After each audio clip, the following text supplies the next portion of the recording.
Bonsoir Dominique et merci de nous rejoindre à nouveau pour cette émission mensuelle. Et aujourd'hui, nous allons parler d'une histoire véritablement dramatique, les possédés de Loudun. Alors, je demande aux auditeurs de fermer les yeux. Allez, on va se replonger au XVIIe siècle. On va se replonger à Loudun, le centre de la France, et le 21 septembre 1632. 21 septembre 1632, au couvent des Ursulines de Loudun. Sœur Marthe voit dans la nuit au pied de son lit une forme qui porte un habit ecclésiastique et qui pleure. La vision dure plusieurs heures. Le 24 septembre, dans le réfectoire, un objet en forme d'un globe tout noir jette Sœur Marthe à terre. Et Sœur Marthe est véritablement, paniquée. D'autant plus que cette boule noire s'attaque aussi à la prieure. Plusieurs autres religieuses se sentent frappées aux jambes, au visage. Toutes les sœurs du couvent commencent à entendre des voix, à recevoir des coups de poing, des soufflets sans rien voir, se mettent à rire, elles se mettent à rire de manière immodérée, involontaire. Elles sont épouvantées, prises de panique devant ces événements. Et le 1er octobre 1632, la prieure qui est couchée, une chandelle allumée parce qu'elle a peur, et elle est accompagnée de 7 autres sœurs qui sont autour d'elle et qui dorment à côté d'elle pour l'assister à cause de toutes les attaques dont elle est victime. Eh bien, cette sœur sent quelque chose qui ouvre sa main. Et sans rien voir, cette main invisible lui ferme la sienne après y avoir laissé 3 épines d'aubépine. Alors, la folie gagne tout le couvent. Les sœurs cessent de s'alimenter. Elles se mettent à courir à demi nues sur les toits du couvent ou à grimper aux branches des arbres, malgré les intempéries. À la messe, les sœurs font des grimaces. Elles insultent Dieu, elles hurlent des blasphèmes et recrachent l'hostie. Le confesseur des sœurs est paniqué. Il cherche de l'aide auprès de sa hiérarchie et d'autres ecclésiastiques. Et le 7 octobre 1632, 4 ecclésiastiques sont réunis dans une pièce du couvent des Ursulines. Et le chanoine Mignon, qui est le confesseur des Ursulines, celui qui était paniqué, 2 carmes de la ville et un autre chanoine, le père Barré. Et ces 4 personnes, après avoir rassemblé tous les faits qui étaient intervenus depuis le 21 septembre, dressent un procès-verbal. Un procès-verbal qui mettra officiellement en branle l'Église de Dieu et la justice du roi. Ce procès-verbal, c'est la constatation et la reconnaissance qu'il y a possession, que tous ces troubles sont dus à la possession démoniaque. Alors, c'est une affaire qui va durer de 1632 à 1638. Une affaire qui va faire grand bruit, qui va agiter tout le royaume, attirer à Loudun des milliers de personnes.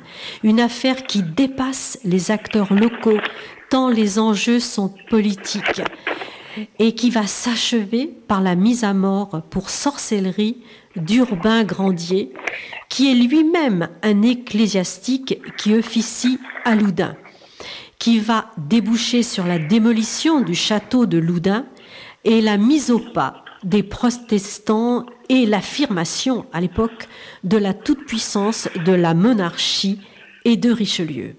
Alors Dominique, pouvez-vous nous dire Loudun à cette époque? Comment se présentait Loudun?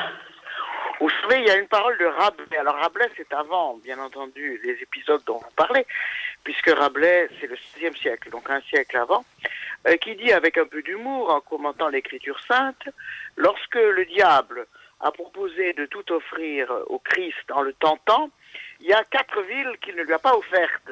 Et parmi ces villes, il y a Loudun. C'est-à-dire que Loudun avait réputation d'être une ville plus ou moins maudite, avec des lieux hantés. Et cette réputation s'est évidemment renforcée suite à l'épidémie de peste qui a sévi quelques mois avant les épisodes dont vous parlez.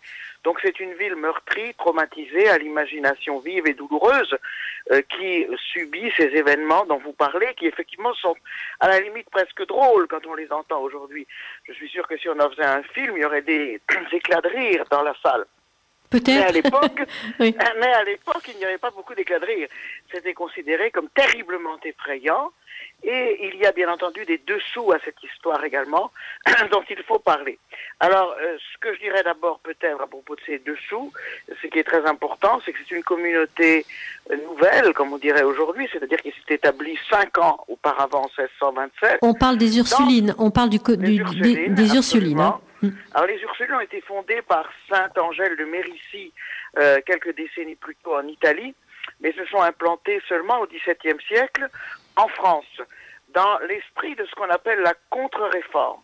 Alors il faut comprendre que l'Église voulait lutter contre le protestantisme en préconisant une foi plus personnelle, plus intérieure, et un respect plus authentique des règlements et des disciplines. Ça, c'était l'idée de la contre-réforme catholique qui, à l'époque, était en cours.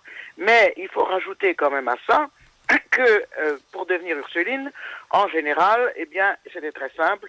On y casait les gens, les jeunes filles de bonne famille, qui ne pouvaient pas faire leur chemin dans le monde pour différentes raisons.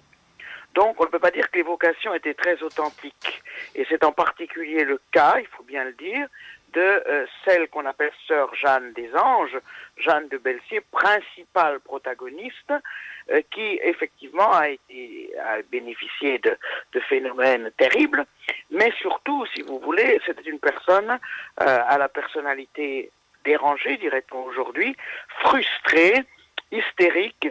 Elle était handicapée également. Vous savez, comme enfant, elle avait eu un accident qui l'avait rendue difforme pour le reste de sa vie. Et dès qu'elle avait 5 ans, sa mère a décidé de la recouvrir de façon permanente d'un voile, parce que son corps n'était pas beau à voir. Alors, donc on peut imaginer la souffrance de cette personne. Tout à fait. Alors, pour la clarté au niveau de nos auditeurs, tout ceci se passe à Loudun, qui a à peu près 14 000 habitants à l'époque, qui vient dans le Poitou. Dans le Poitou. De Poitiers. Oui. De Poitiers à l'époque. Dans le Poitou. Encore aujourd'hui d'ailleurs, mais dans le Poitiers, dans le Poitou. Oui. D'accord. Loudun, 14 000 personnes, un gros bourg très vivant. Loudun, qui est une ville protestante, ça aussi c'est très important.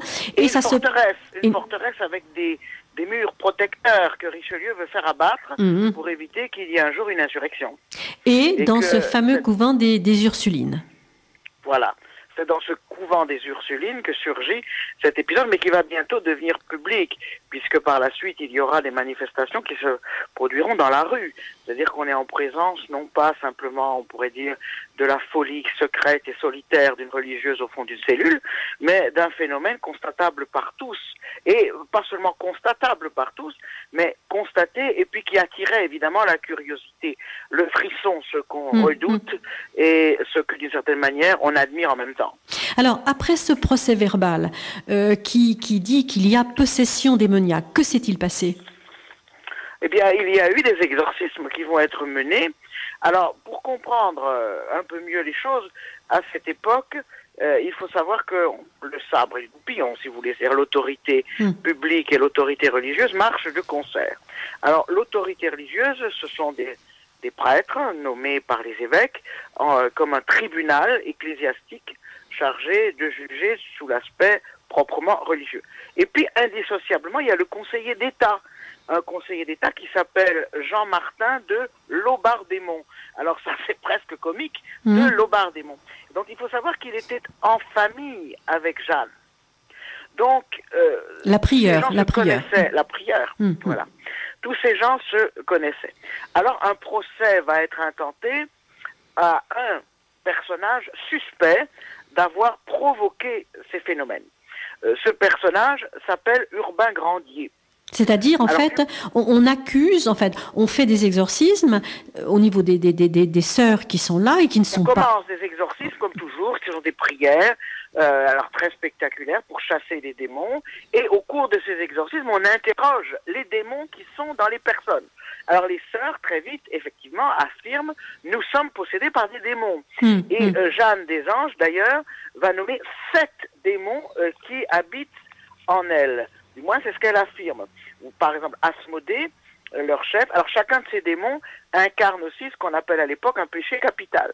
Asmodée, qui représente la luxure, Léviathan, l'orgueil, Béhémol, la paresse. Alors, c'est le démon le plus coriace.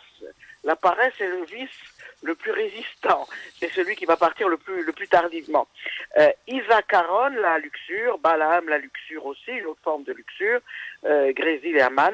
Donc, chacun, si vous voulez, de ces démons incarne une tendance de la religieuse, mais pour la religieuse, ce ne sont pas d'abord des passions qui sont en elle, ce sont des entités, pourrait-on dire, qui sont venues l'habiter, l'envahir, évidemment, contre son gré, et qu'elle va chercher à chasser. Donc alors, si... à un moment, oui, non, je vous en prie, pour comprendre un peu mieux, à un moment donné, si vous voulez, on interroge Jeanne des Anges. Et on interroge, parce qu'en interrogeant Jeanne des Anges, on interroge les démons qui habitent en elle. C'est ça qu'il faut bien comprendre. Qui est-ce qui interroge? Ce sont les prêtres qui interrogent. Ce sont les exorcistes. Les exorcistes. Les exorcistes, en particulier Mignon, participait à l'exorcisme, mais aussi un franciscain, capucin, qui interrogeait Jeanne des Anges. Et à un moment donné, on lui demande, mais comment se fait-il que ces démons sont venus?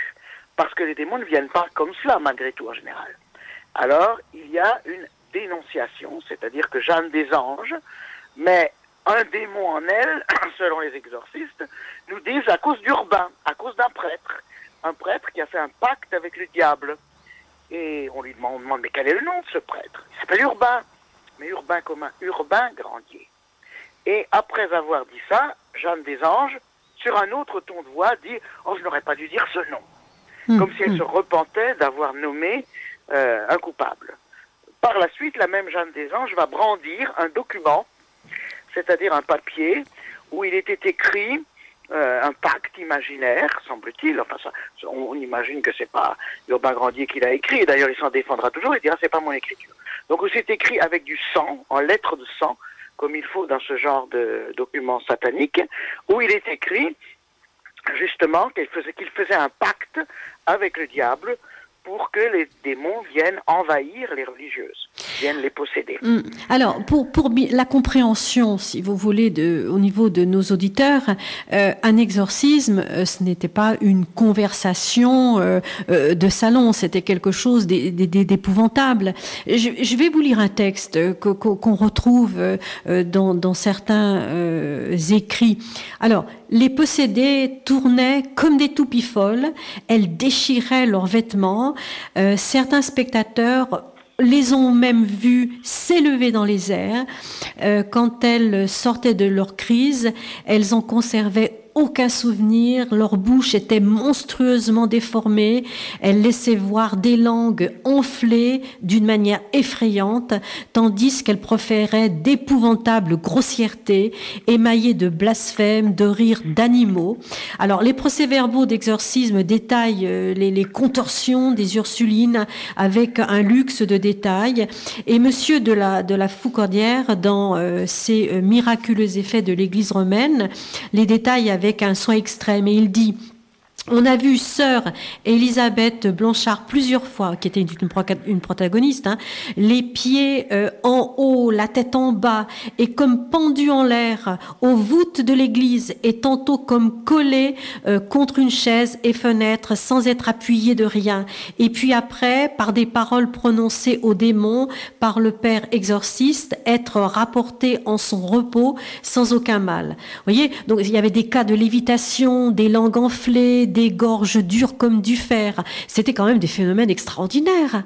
C'était dû à quoi? Extrêmement impressionnant, oui. Extrêmement impressionnant. D'ailleurs, les psychiatres de tous les temps se sont intéressés à ça. Prenez par exemple le fameux Charcot au XIXe siècle qui va étudier ce qu'on appelait à l'époque l'hystérie, qui est peut-être une catégorie un peu fourre-tout, mais qu'importe, a beaucoup étudié ces manifestations. On appelait ça la grande hystérie. C'est-à-dire qu'il y a vraiment un très grand spectacle. C'était très spectaculaire. Alors du point de vue théologique, c'est considéré évidemment comme une lutte. Une lutte parce que les démons ne veulent pas partir. Le principe de l'exorcisme, c'est que l'exorciste, donc qui agit par le pouvoir du Christ et de l'Église, enjoint aux démons l'ordre de quitter ses corps. Mais bien entendu, les démons qui ont choisi d'y habiter ne veulent pas s'en aller. Donc il y a une sorte de combat très violent. Tout à l'heure, je vous dirai peut-être, si on a un peu de temps, que, bien entendu, il n'y a pas que ce seul épisode des possédés de Loudun dans l'histoire. Il y a de nombreux cas de possession, alors avérés ou non, quelle que soit l'interprétation qu'on donne, où effectivement il y a des entités, des esprits qui s'accrochent, qui ne veulent pas partir, et qui parfois vont même s'attaquer physiquement avec une violence très rare, avec les exorcistes, aux exorcistes, ou détruire, tuer, franchement, la personne qu'elles ont possédée. Donc, je crois que vous avez raison de dire qu'on est face à des phénomènes extrêmement spectaculaires et qui, à l'époque, sont interprétés, évidemment, du point de vue proprement religieux et chrétien, c'est-à-dire spécifiquement comme un phénomène de possession, c'est-à-dire les démons, puisqu'il n'y a pas qu'un démon, le démon est une catégorie globale, il y a des démons qui viennent s'emparer de l'âme de personnes, ce qui n'est pas forcément lié à un péché personnel. Par la suite, on considérera même que Jeanne des Anges, c'est une mystique, presque une sainte. C'est malgré finalement la malheureuse que les démons sont venus. Alors, pour qu'ils soient venus, il faut que quelqu'un ait ouvert la porte. Alors, et justement, Urbain Grandier, qu'on accuse d'être un magicien. Un magicien, c'est quelqu'un qui a commerce avec des démons et qui ouvre la porte aux démons. Soit les accueille chez lui, mais également les envoie chez d'autres. C'est ça qui, effectivement, est à l'origine des accusations. Alors, c'est un séducteur. Urbain Grandier était un coupable tout désigné. C'était un homme, comme vous disiez, séducteur, qui avait de nombreux ennemis à Loudun. Qui avait de nombreux ennemis, mais qui a aussi mis beaucoup de femmes dans son lit, ce qui lui a valu, évidemment, beaucoup de jalousie. Alors, il était curé d'une des paroisses de Loudun. Il y avait plusieurs paroisses, je crois qu'il y en avait 4. La paroisse Saint-Pierre du Marché. Et il avait ce qu'on pourrait appeler un charisme. C'était une personnalité, quand on l'entendait parler, on était fasciné, suspendu à ses lèvres. En particulier, les femmes. Et on peut l'imaginer, des femmes, excusez-moi la crudité de l'expression, des femmes manifestement en manque sexuel. Donc évidemment, simplement l'apparition d'Urbain Grandier faisait chavirer les cœurs comme les corps, hein, les deux sont importants, les cœurs comme les corps, puisque aujourd'hui on parlerait de ce qu'on appelle l'érotomanie. Alors l'érotomanie, il ne faut pas se méprendre sur le sens du terme, ça ne veut pas dire l'obsession sexuelle. L'érotomanie, ça veut dire que des personnes pensent, sont vraiment convaincus qu'une personne désirée, alors ce sont généralement des femmes vis-à-vis d'un homme, et pas de n'importe quel homme, un prédicateur, un ecclésiastique évidemment très bien trouvé pour cela, les aime en secret. Et comme elles finissent par se rendre compte qu'ils ne les aiment pas, il y a une vengeance, c'est-à-dire qu'elles cherchent à détruire celui dont elles avaient cru ou voulu croire qu'ils étaient tombés amoureux d'elles. Ce qui peut être le cas de la prieure. Ça, on pense que c'est absolument certain, et ça suscitait d'ailleurs la colère et la jalousie, c'est aussi un aspect qu'il faudrait creuser, du directeur spirituel dont vous avez parlé, qui portait le beau nom de Mignon, mais qui était un gros chanoine, pas très mignon, et qui aurait, semble-t-il lui-même, aimé un rapprochement avec ces jeunes religieuses. Donc il y a eu des exorcismes qui ont été faits, Urbain Grandier donc a été désigné, il y a eu un procès qui a commencé, les Ursulines ont été pas incarcérées mais elles ont été écartées du couvent, Urbain Grandier lui a été arrêté, il a été emprisonné. Quelles ont été les grandes phases de ce procès? Il a été soumis à la question aussi Urbain Grandier. Bien sûr, il a été torturé. Alors, évidemment, ce n'est pas un cas unique. Hélas, à cette époque, on torturait très facilement. Alors, il y avait en particulier une façon d'interroger les suspects dans des cas semblables, qui était de les piquer sur toutes les parties du corps. Les piquer, donc, les piquer avec une aiguille, une assez grande aiguille, parce qu'on enfonçait assez profondément cette aiguille. Mais c'est épouvantable. Alors, pourquoi? Alors, c'est pas du tout par sadisme, mais c'est parce qu'il y avait une croyance commune chez les exorcistes qu'on trouvait dans les manuels, selon laquelle, lorsque le diable entre, il entre forcément par un point, par un passage. Parce que le diable, c'est un peu comme nous, hein, quand on entre quelque part, il faut passer par un lieu. Et l'endroit par lequel il est passé, cet endroit-là, a été rendu en quelque sorte totalement insensible. Donc, une personne qui présente des points d'insensibilité totale sur son corps, donc il s'agissait de vérifier ça en piquant, cette personne, c'était bien la preuve qu'elle était possédée par le diable. Vous voyez le raisonnement qui est derrière. Alors, dans le cas de Grandier, on va le soumettre effectivement à cet interrogatoire, et il y aura 2 points qui seront jugés. Alors, le premier a été jugé moins sensible. C'était derrière l'épaule, et le deuxième point, jugé pas sensible du tout, c'était ce qu'on appelait ces parties secrètes. Je vous laisse deviner de quoi il s'agit. Alors, en fait, il semblerait, ce que la plupart des historiens pensent, c'est que le bourreau, probablement de mèche, ou pour même payer probablement pour cela, n'est pas piqué à l'endroit en question. D'ailleurs, Urbain Grandier dit ce point-là, je ne sais rien parce que tu ne m'as pas piqué. Il reproche ça au bourreau et il demandera une contre-expertise pour qu'on le pique partout. Vous savez, il fallait absolument celui qui veut noyer son chien l'accuse la rage. Donc il fallait absolument qu'Urbain Grandier soit coupable. Alors pour 2 raisons principales. La première, c'est qu'effectivement il mettait en cause, on pourrait dire, la paix religieuse de la ville de Loudun. Il faut savoir qu'il avait beaucoup de maîtresses. Ça créait un certain scandale, mais surtout il s'était marié secrètement. C'était pas si secret que ça se savait malgré tout, avec Madeleine de Brou, une femme donc il avait épousée. Il avait commis un opuscule mettant en cause le célibat ecclésiastique. C'était un élément subversif du point de vue de l'Église, mettant en cause la discipline ecclésiastique et la morale ecclésiastique. Pas la foi. Jusqu'au bout, Urbain Grandier témoignera d'une foi profonde. C'est d'ailleurs un homme qui a toujours été respecté par ailleurs pour son attitude humaine, pour son attitude clémente et profondément chrétienne. Lorsqu'il y avait la peste, il a été un des rares à rester sur place. Vous savez, quand il y avait la peste, ce qu'on ne dit pas généralement, c'est que les prêtres et les médecins s'en allaient, parce qu'ils craignaient de l'attraper. Lui, il fera peur, au contraire, d'un très grand courage. Et au moment où on le conduira, par exemple, à son supplice, un homme viendra, arrivera vers lui, le regardera, et lui dira, mais je vous demande pardon, parce que moi je vous ai dénoncé, et puis c'était faux, j'ai menti. Et Urbain Grandier lui donnera, avec beaucoup de bienveillance et de sérénité, le pardon de Dieu en plus. Alors, donc on peut dire que c'était un homme qui était de foi, mais bon, qui avait sans doute une propension, disons, au plaisir sexuel, et qui était un grand séducteur. Alors, la deuxième raison, je me permets juste, et puis après je vous redonne la parole, la deuxième raison, c'est une raison politique. Urbain Grandier, et ça évidemment lui a valu l'hostilité de Laubardemont, qui est quand même conseiller d'État. Et tout cela se fait en relation avec Richelieu et le père Joseph, le conseiller de Richelieu, qui est qui connaît lui-même quelques protagonistes d'ailleurs. Alors, si vous voulez, il voulait pas, Richelieu ne voulait pas qu'il y ait une résistance possible à Loudun contre l'autorité royale. C'était ça son grand souci. Et d'un certain point de vue, avait-il tort? On pourra en parler. Et, vous savez, il voulait assurer la paix du pays, l'autorité qui était la sienne, mais qui était aussi l'autorité de l'État, et qui était menacée non seulement par les protestants, mais également par une noblesse qui voulait toujours en remontrer au roi. Alors, Grandier défendait la liberté des habitants de Loudun contre l'autorité de Richelieu. On peut imaginer que c'est la raison pour laquelle Richelieu a décidé sa perte.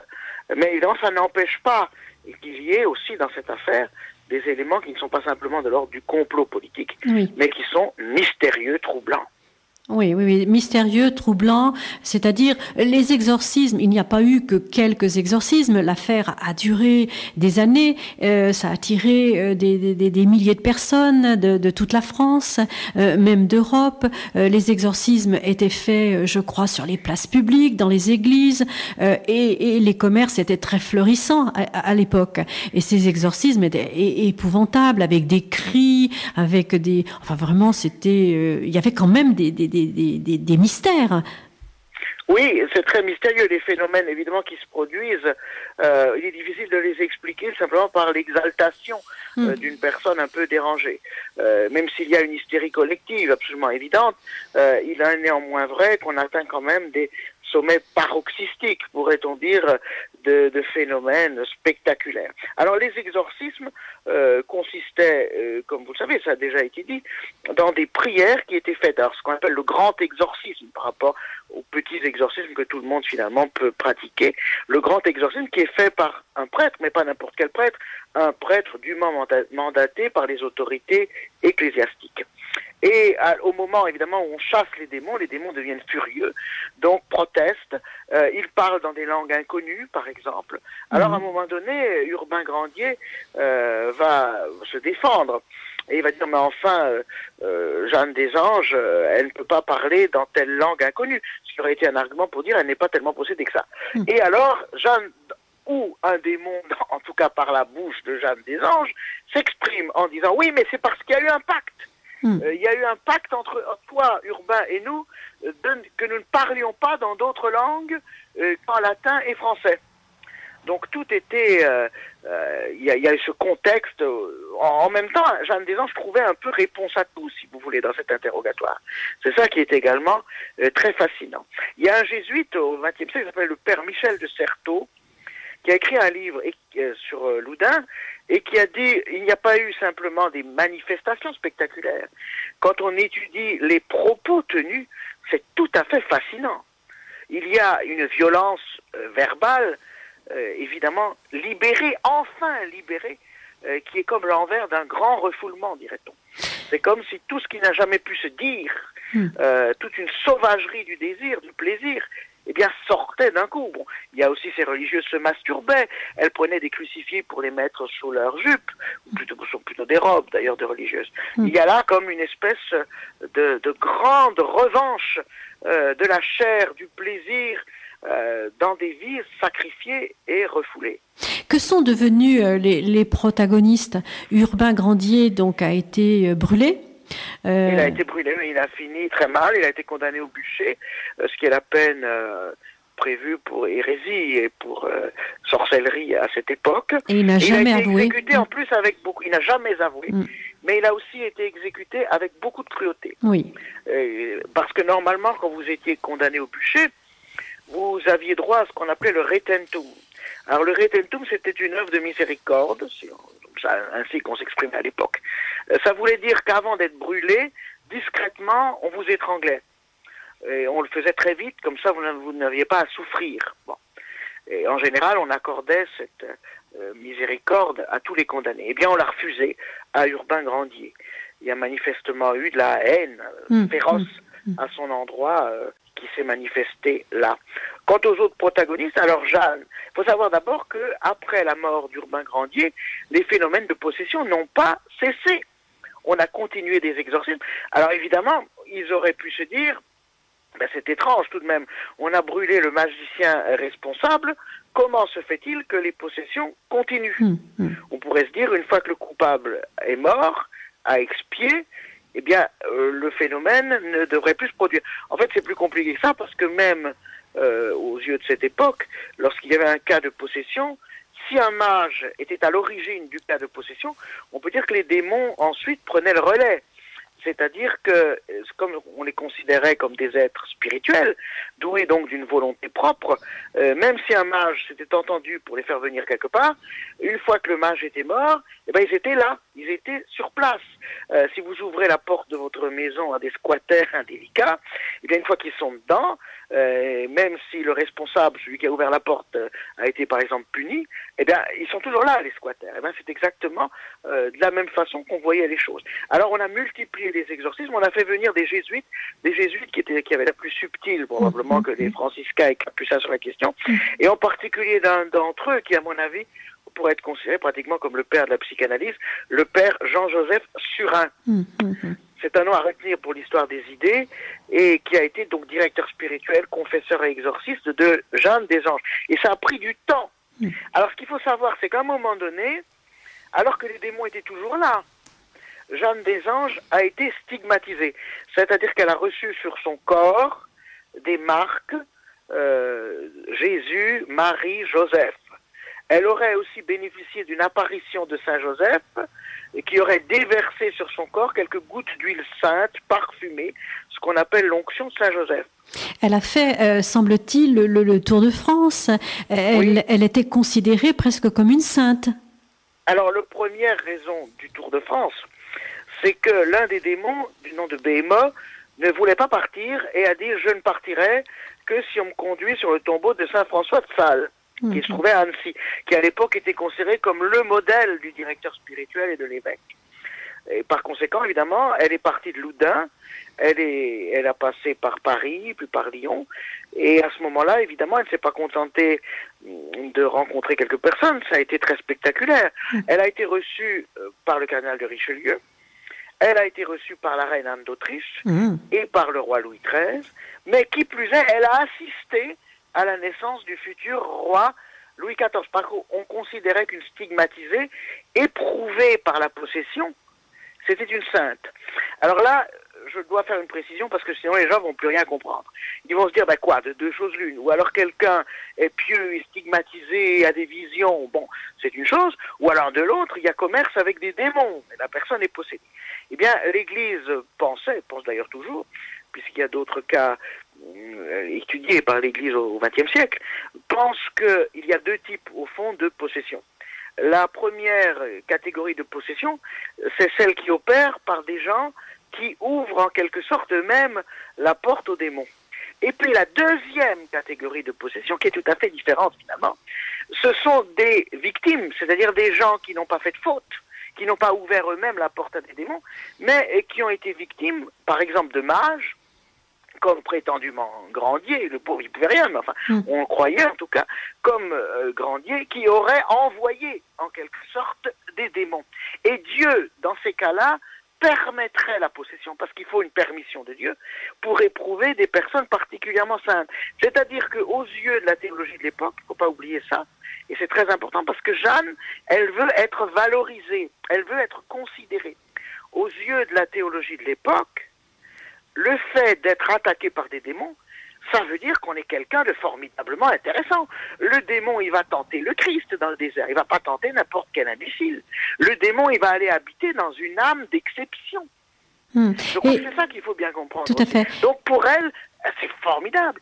C'est devenir très intéressant que de se dire je suis possédé par un démon. Et comment elle a vécu? Elle a vécu 30 ans, je crois, après. Comment elle est décédée? Comment elle a vécu Alors, sa vie, elle va survivre encore très très longtemps. Alors à partir de ce pèlerinage, effectivement à Saint-François de Sales, elle s'est dit entièrement libérée par la suite de la possession, et elle va vivre jusqu'en 1665. Donc c'était une personne que tout le monde venait voir. C'était un événement, quelque chose de fantastique d'aller voir cette femme, vous pouvez imaginer, et qui avait été habitée par 7 démons. 7, c'est un chiffre qui indique la perfection. Donc ça veut dire que vraiment, c'est une âme totalement exceptionnelle, puisque les démons, s'ils sont tellement... Les démons, ils ont bon goût, ils vont pas dans les hôtels miteux, ils vont dans les hôtels 5 étoiles. Donc si les démons sont venus habiter chez elle, c'est formidablement gratifiant. Je crois que c'est très très important de faire cette considération, parce que nous n'avons pas la même mentalité qu'à l'époque, naturellement. Et nous avons l'air de considérer un peu que ces phénomènes arrivent un peu par hasard. Je me promène dans une forêt, il y a une guêpe, ou je ne sais pas, qui me pique. On pense que tout ça aujourd'hui, c'est de la malchance, tout simplement. Mais à l'époque, pas du tout. À l'époque, si quelqu'un est possédé, cela a une signification spirituelle. C'est une âme d'élite que le démon convoite. Donc quand elle est morte, elle a été considérée en odeur de sainteté, pour reprendre l'expression. Alors il faut savoir qu'il y aura quand même des effets un petit peu différents qui vont suivre cette histoire. D'abord, les bourreaux ont fini très mal. Ils sont devenus fous. On sait que c'est en particulier le cas de 2 des exorcistes, le franciscain Lactance, qui est mort fou le mois suivant un exorcisme. Le capucin qui s'appelait Tranquille, et malheureusement il a perdu sa tranquillité et il est mort 5 ans plus tard, lui également fou. Quant à l'exorcisme peut-être le plus marquant, celui qu'on admire aussi par son intelligence, on pourrait dire son sens psychologique, le père Surin, il a souffert de mélancolie, de dépression, de différents troubles psychologiques pendant 20 ans. Les nonnes ont continué quand même plus ou moins des crises hystériques, donc ça ne s'est jamais véritablement calmé. Mais la duchesse d'Aiguillon, qui était la nièce, et excusez-moi de faire cette révélation, également la maîtresse du cardinal de Richelieu, est intervenue. Et alors, que s'est-il passé? Richelieu a dit maintenant cette affaire ça suffit, on a puni Grandier, ces bonnes sœurs là elles commencent à nous ennuyer, je vais leur couper la pension de l'État. Donc elles n'ont plus reçu de pension. Et du jour au lendemain, comme la pension a disparu, il n'y a plus eu de manifestation. Même assez étonnant, les démons sont peut-être partis puisqu'il n'y avait plus assez d'argent à récolter. Il faut savoir aussi qu'en 1657, suite probablement à ces épisodes, le pape a publié une bulle qui s'appelle Pro Formandis, dans laquelle il a interdit de prononcer des jugements hâtifs et autres procès de sorcellerie bâclés ou sous le coup de l'émotion. Il faut savoir, par exemple, il y avait des choses hallucinantes, puisque déjà, le lieutenant du roi s'était mêlé de cette affaire. Je vous l'ai dit, le conseiller d'État, Laubard-Démon, était intervenu, et il avait même émis un décret disant « j'interdis aux démons de faire ceci ou cela ». Ce qui est évidemment du point de vue de l'époque, mais comme aujourd'hui, imaginez, ça n'a aucun sens. Un conseiller d'État qui émet un décret disant le démon n'a pas droit. Quel pouvoir, enfin, ça tournait véritablement à la farce. Donc, la chasse aux sorcières, d'ailleurs, va finir par prendre fin un peu plus tard. Et les sœurs sont mortes, certaines sœurs sont mortes dans la misère, semble-t-il. Oui, c'est vrai. Elles sont mortes dans la misère. Alors, la question, évidemment, qui se pose et qui est derrière, c'est qu'est-ce qu'on doit en penser aujourd'hui? Tout à fait. Si vous voulez, il y a deux manières de considérer la chose. Mais je crois que les deux façons de considérer la chose sont également vraies. Et donc sont plus complémentaires. La première, c'est de dire, on est face à un phénomène d'hystérie collective, la frustration sexuelle évidente de ces religieuses déséquilibrées qui étaient là, enfermées dans un couvent où on ne pouvait pas sortir, c'était des jeunes filles, elles savaient que leur vie était prise, elles étaient toute leur vie prisonnières de cet univers étouffant et malsain. Comment donc s'expliquer s'étonner qu'il y ait un certain nombre de phénomènes de ce genre-là. D'autant plus qu'elles étaient certainement sollicitées sexuellement, comme ça arrivait souvent, malgré tout, peut-être par Grandier, qui était un grand séducteur, mais peut-être aussi par le moins séduisant Mignon. Alors, derrière cette espèce d'hystérie, cette pathologie collective, il y aurait également tout un enjeu politique, puisqu'effectivement, ça permettait de se débarrasser de Grandier, personnage charismatique, qui aurait pu s'insurger comme meneur des habitants de Loudun, au cas où Richelieu aurait voulu, par exemple, les mater de façon un petit peu trop énergique. Donc, pour Richelieu, c'est aussi se débarrasser de quelqu'un qu'il considère comme dangereux. Ça, c'est le premier, si vous voulez, la première interprétation, le premier niveau. Mais je pense qu'on peut tout de même se poser un certain nombre de questions. Car, évidemment, l'explication psychologique par la frustration sexuelle, sur laquelle il n'y a même pas besoin de revenir, tant ça me semble évident, eh bien, est-ce que cela épuise vraiment tout ce qui s'est passé? Est-ce qu'on n'est pas en présence de manifestations de force? Alors, peu importe comment on les décrit et les interprète, mais je crois qu'aujourd'hui, ces forces, mais très difficiles du point de vue scientifique. Alors après, évidemment, quelqu'un qui est croyant pourra dire qu'il s'agit de forces du mal, auxquelles on peut donner un nom, mais ce qui est quand même très troublant, c'est qu'on est face à quelque chose. Vous avez donné des descriptions hallucinantes, et ce n'est pas une imposture. Ça n'a pas été inventé par quelqu'un. Non, ça n'a pas été inventé. Il y a eu de multiples témoignages. Donc je crois qu'on est face à des phénomènes que l'on peut qualifier de paranormaux. C'est-à-dire qui vraiment, et d'autant plus que ce ne sont pas les seuls dans l'histoire, vous en avez quantité d'autres, où il n'y a pas eu de façon, alors prouvée, où il n'y a pas eu imposture, au sens où quelqu'un aurait raconté n'importe quoi. Il y a manifestement des phénomènes dont pour le moment, la science et la psychologie ne parviennent pas à épuiser l'explication. Oui, tout à fait. C'est-à-dire au départ, il y avait quand même le couvent qu'on disait hanté, les bonnes sœurs qui recevaient des gifles, qui étaient réveillées la nuit, enfin, et ensuite après, donc au niveau des exorcismes, des gorges dures comme du fer, des lévitations, des personnes qui parlent latin, des langues inconnues, qu'on retrouve dans beaucoup de cas. C'est très frappant quand même de voir qu'il y a dans beaucoup de cas de possession des phénomènes voisins. En 2008, il y a un médecin universitaire américain qui s'appelle le professeur Gallagher, et qui a étudié en particulier le cas d'une possédée, une jeune fille qui s'appelle Julia, et qui a étudié ça en scientifique. C'est-à-dire qu'il a dit, moi, je considère que la vraie démarche scientifique, ce n'est pas de dire, il ne se passe rien, de fermer les yeux sur des phénomènes qui effectivement sont là, qu'on peut observer. Bon. Mais d'essayer vraiment de les regarder avec un regard détaché, c'est-à-dire sans a priori d'aucune sorte. Et c'est très intéressant ça, parce qu'on voit qu'il y a tout de même des phénomènes qui reviennent dans l'ensemble des cas de possession, qui sont spectaculaires en public, qui ne le sont pas. Alors, j'avais discuté une fois avec un évêque qui est exorciste, et qui m'a dit, oui, le spectaculaire arrive quand il y a un public. C'est-à-dire quand l'exorciste est face uniquement à la possédée et peut-être au démon, ou au singulier, au pluriel, qui habite dans la possédée, eh bien, il se passe pas grand-chose. C'est au moment où il y a des spectateurs que le spectacle advient.